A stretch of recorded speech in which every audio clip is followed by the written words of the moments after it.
année, notre prof nous a demandé de faire un projet sur les métiers qu'on pourrait faire plus tard. Mais moi, à 15 ans, j'en avais aucune idée.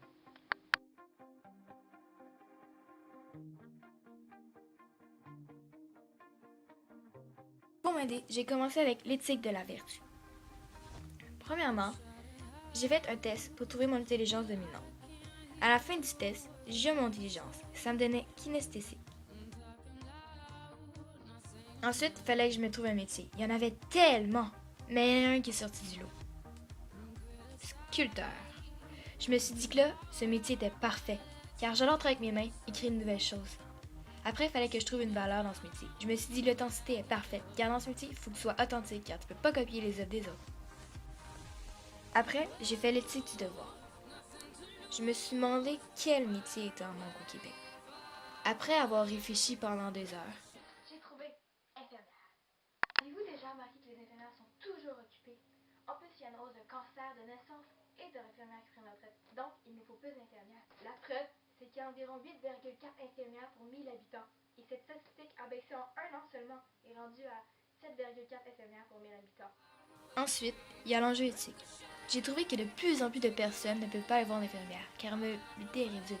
Exemple, les handicapés, ou même les personnes âgées, et autres. Donc, la solution que j'ai trouvée, c'est devrait-on augmenter le nombre d'infirmières à domicile? Heureusement, ma solution a passé le test de la grille d'application de l'éthique du devoir, car j'ai rendu oui à toutes les questions. Oui dans la qualité de la volonté, oui dans l'impératif catégorique, oui dans la hiérarchie du devoir et oui dans l'absolu du respect. Pour finir, j'ai fait l'éthique de l'utilité. Depuis que je suis jeune, j'adore créer de nouvelles choses. Et le métier d'inventeur me passionnait. Ensuite, il fallait que je trouve un enjeu dans ce métier. C'est en regardant partout en moi que j'ai trouvé. Dans la cité d'aujourd'hui, on voit de plus en plus d'objets inutiles, comme une petite fleur qui bouge pour dire qu'il y a du soleil.